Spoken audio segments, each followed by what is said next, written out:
ও কিচ্ছু হবে না বলছি তো। আমি দাঁড়া এই বালিশটা একটু চেপে নিয়ে শুবি, তাহলে কমে যাবে। ওষুধ খেয়েছি তো, একটু সময় দে, ধৈর্য ধর, ঠিক হয়ে যাবে। কিয়া, আজ শুরুতেই তোমার সাথে কিছু কথা বলে নিতে পারলে ভালো হয়। আমাদের বিয়ের প্রথম দিন থেকে আজ পর্যন্ত ধারাবাহিকভাবে আমাদের মধ্যে একটা মিসআন্ডারস্ট্যান্ডিং হচ্ছে। আমার তো তোমার প্রতি কোনো মিসআন্ডারস্ট্যান্ডিং নেই প্রত্যুষ। হয়তো তুমি আমাকে মিসআন্ডারস্ট্যান্ড করছো, তাই তোমার এরকম মনে হচ্ছে। আমাদের বিয়েটা কিন্তু হতে হতে হচ্ছিল না কিয়া। আমি বিয়ের আসর থেকে উঠে আসতে যাচ্ছিলাম, আর সেটা যদি হতো আমাদের কারোর জন্যই সুখকর হতো না। আর তুমি নিশ্চয়ই এটা মনে করো না যে উইদাউট এনি রিজন আমি এটা করছিলাম জাস্ট ছেলে খেলা করার জন্য। বিয়ের আসর থেকে উঠে আসতে চাইছিলে কারণ তুমি সাময়িকভাবে রিয়্যাক্ট করেছিলে, তাই সেটা তো হতো না, তাই না প্রত্যুষ? মানে বিয়ে তখন প্রায় শেষের পথে, আর তুমি উঠে চলে আসতে, সেটা কখনো হয়? এই কথাটার মধ্যে কি কোনো থ্রেট লুকিয়ে আছে? না না প্রত্যুষ, তা কেন? আমি কিন্তু একদম বাস্তব কথা বলছি। দেখো, কালকে তোমার মায়ের আচরণে আমাদের পরিবারে একটা তুমুল ঝড় উঠেছিল। আমরা খুব সাধারণ মানুষ, আমরা খুব সাধারণ এলাকায় থাকি।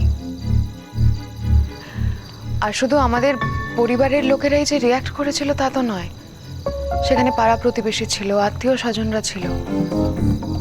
আর সবাই মিলে যখন একটা বিষয়কেই খারাপ বলতে থাকে না, তখন মেনে নিতে হয় যে সেখানে কিছু না কিছু গন্ডগোল তো আছেই। দেখো, আমাদের সোসাইটি একরকম ভাবে তৈরি, আমাদের চোখ মন সেইভাবেই তৈরি। সেটা তো ওরকম হঠাৎ করে পাল্টে ফেলা যায় না, তাই না বলো? আর হতে পারে যে তোমার মা ভীষণ অ্যাডভান্স বা তোমরা ভীষণ অ্যাডভান্স, কিন্তু তার তো এটা মাথায় রাখা উচিত ছিল যে সে যেখানে যাচ্ছে তারাও কি অতটা অ্যাডভান্স, তারা কি সেই ব্যাপারটা নিতে পারবে, সেটা তো একটু ভাবা উচিত ছিল, তাই না? না, আমি বুঝতে পারছি না তোমার কথাটা। তুমি পরোক্ষভাবে মাকে ক্রিটিসাইজ করছো, তাই তো? না না, ক্রিটিসাইজ করছি না, কথা উঠলো তাই বললাম। কিয়া, আমার মা কিন্তু নিজে থেকে যেতে চাননি। আমি বারবার ইনসিস্ট করেছিলাম বলেই গিয়েছিলেন। আর তাছাড়া ছেলের বিয়েতে মা যাবে নাই বা কেন? ছেলের জীবনে মায়ের থেকে মঙ্গলাকাঙ্ক্ষী শুভাকাঙ্ক্ষী আর কেউ হতে পারে? আর তুমি একটা কথা বলো না কিয়া, আমার বিয়েতে মা এসেছিলেন বলে তোমাদের বাড়িতে এই বিষয়ে প্রশ্ন ওঠেনি? হ্যাঁ, সেটা নিয়ে কথা উঠেছে প্রত্যুষ। কি বলতো, কিছু কিছু রিচুয়াল না সমাজের মানুষের মনে এমনভাবে ঢুকে গেছে, সেটা তো একদিনে ওভাবে ভাঙা যায় না। আর সেটাও অতটা গুরুত্বপূর্ণ বিষয় ছিল না, যেটা গুরুত্বপূর্ণ বিষয় ছিল জানি, বুঝতে পেরেছি। রোহিত আঙ্কেল কেন মায়ের সাথে গিয়েছিলেন, কেন রোহিত আঙ্কেল মায়ের হাতটা ধরেছিলেন, তাই তো? আচ্ছা কিয়া, না তুমি আমায় বলো, মা যদি কোনো বান্ধবীর সাথে সেদিনকে যেতেন, তার হাত ধরতেন, এই প্রশ্নগুলো তো উঠতো না? উঠতো? মায়ের কিন্তু শারীরিক অবস্থা সেদিনকে একেবারেই ভালো ছিল না, সেই বিষয়ে কিন্তু কেউ কোনো কথা বলেনি। জাস্ট সবাই মাকে বারবার প্রশ্ন করে কেন রোহিত আঙ্কেল মায়ের হাতটা ধরেছিল। এটা কি ঠিক? প্রত্যুষ, আমি কিন্তু নিজের থেকে এগুলো বলছি না, আশেপাশের লোকজন যেটা বলেছে আমি তোমাকে জাস্ট সেটাই বলছি। আর মানুষেরা কি বুঝবে যে একজন অসুস্থ মানে তিনি নিশ্চয়ই বাড়িতে শুয়ে থাকবেন, এমন তো নয় যে তিনি তার পুরুষ বন্ধুর হাত ধরে ছেলের বিয়েতে গিয়ে উপস্থিত হবেন। মানে এই দৃশ্যটা তাদের জন্য কিন্তু ভীষণ শকিং ছিল। সেটা তাদের সমস্যা কিয়া, সেটা কমপ্লিটলি তাদের সমস্যা, আমাদের কারণ নয়। হ্যাঁ, মেনে নিলাম যে এটা তাদেরই সমস্যা, কিন্তু তোমার মা তো তাদের গেস্ট হয়ে সেখানে গিয়েছিলেন, তাই না? আমি তো তোমায় একবার বললাম, আমার মা নিজে থেকে বিয়ের দিন যেতে চাননি। আমি বারবার ইনসিস্ট করেছিলাম, ফোন করেছিলাম বলে মা যেতে বাধ্য হন। আর মায়ের শারীরিক অবস্থা এমনই ছিল যে মায়ের একার পক্ষে যাওয়া সম্ভব ছিল না, সেই জন্য রোহিত আঙ্কেল গিয়েছিলেন। আমি একটা কাজ করি, আমি দাদুভাইকে ডাকি, বুঝলে তো? না না না, একদম না, এদিকে আয়। দাঁড়া এখানে চুপ করে। একদম দাদুভাইকে ডাকবি না, বাবার বয়স হয়েছে। তাছাড়া বাবা ঘুমের ওষুধ খেয়ে ঘুমন, একবার ঘুম ভেঙে গেলে আর ঘুম আসতে চাইবে না। আর তুই যে দাদুভাইকে ডাকবি বলছিস, ছোটদা ভাইকে ডাকবি বলছিস, ওরা এসে কি করবে? হ্যাঁ, ওরা আমার ব্যথা কমাতে পারবে? ওরা কি ডাক্তার নাকি? আরে কি মুশকিল, এত ব্যথা হচ্ছে, কিছু তো একটা করতে হবে।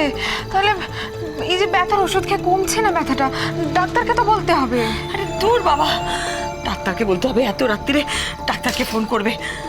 ডাক্তাররা কি মানুষ না? তারা কি ঘুমোয় টুমোয় না? কিছু হবে না, আমি ওষুধ খেয়েছি তো, ঠিক হয়ে যাবে একটু পরে, একটু ধৈর্য ধর না। আরে তুমি কেন বুঝতে পারছো না মা?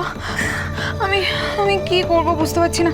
আমি একটা কাজ করি, আমি বরং বৌদি ভাইকে ডেকে নিয়ে আসি, বুঝতে পেরেছো তো? না না না, কোনো দরকার নেই। কি করবে ওরা এসে?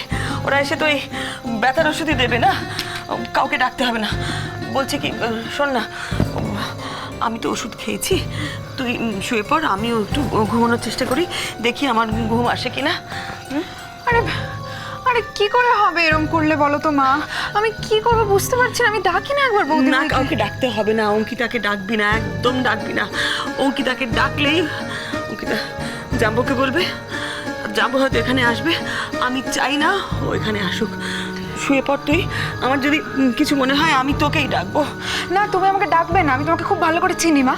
আর তোমার কেন মনে হচ্ছে বর্ধা ভাই আসবে? বর্ধা ভাই আসবে না এখানে। আমার দরকার হলে আমি তোকে ডাকবো। তুমি ডাক্তার মেয়ে না? কিসের ডাক্তার বলো তো? আমি সবে ফার্স্ট ইয়ারে পড়ি। বলছি যে শোন না, অঙ্কিতাদের ডাকার দরকার নেই। ওরা কি করবে এসে বলতো? ওরা তো আমার ব্যথাটা কমাতে পারবে না। আমি তো ওষুধ খেয়েছি, সকাল হলে ঠিক হয়ে যাবে। আর তুই শুয়ে পড়, শুয়ে পড়। কি মুশকিল, আমি এভাবে কিভাবে ঘুমাবো বলো তো মা? তোমার এত ব্যথা করছে। আমি আমি একটা কাজ করি বুঝলে, আমি আমি একটুখানি গরম জল করে নিয়ে আসি, তাহলে তো ব্যথাটা কমবে। তারা আমি গরম জল করে নিয়ে আসছি। তুমি একটু শুয়ে থাকো মা, একটু শুয়ে থাকো, আমি আসছি এক্ষুনি।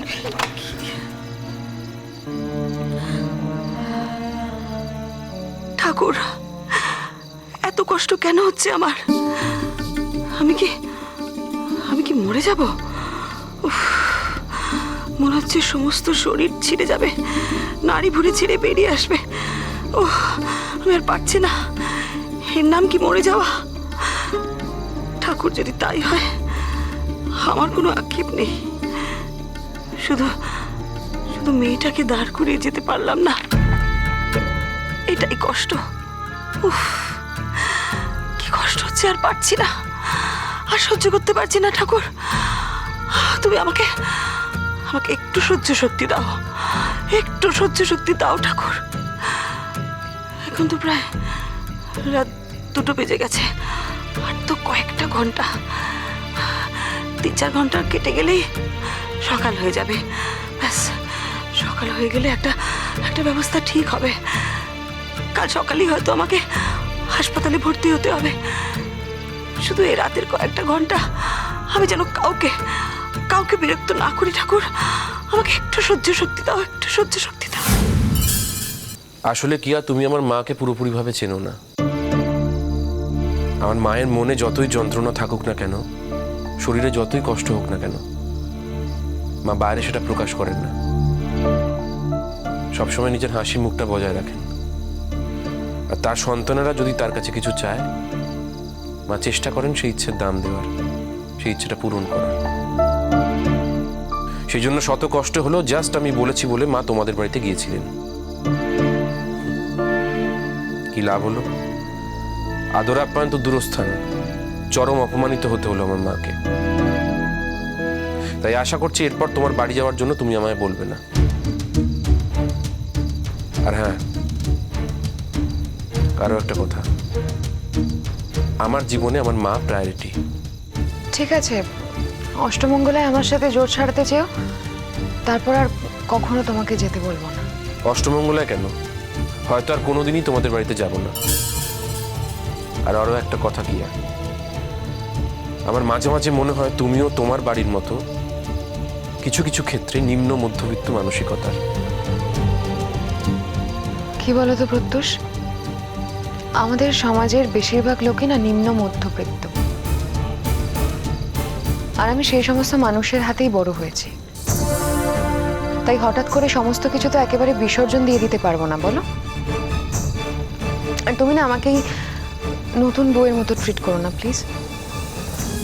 আমরা তো একজন আরেকজনকে অনেক দিন ধরে চিনি, আর সেই হিসেবেই আমি বলছি।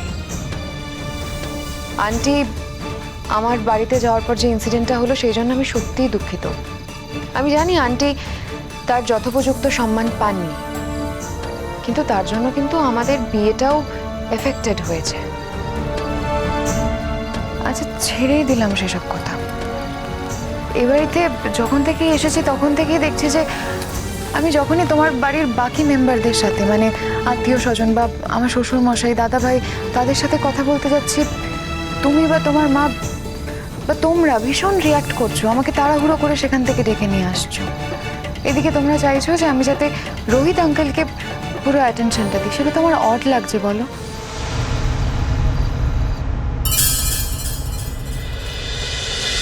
She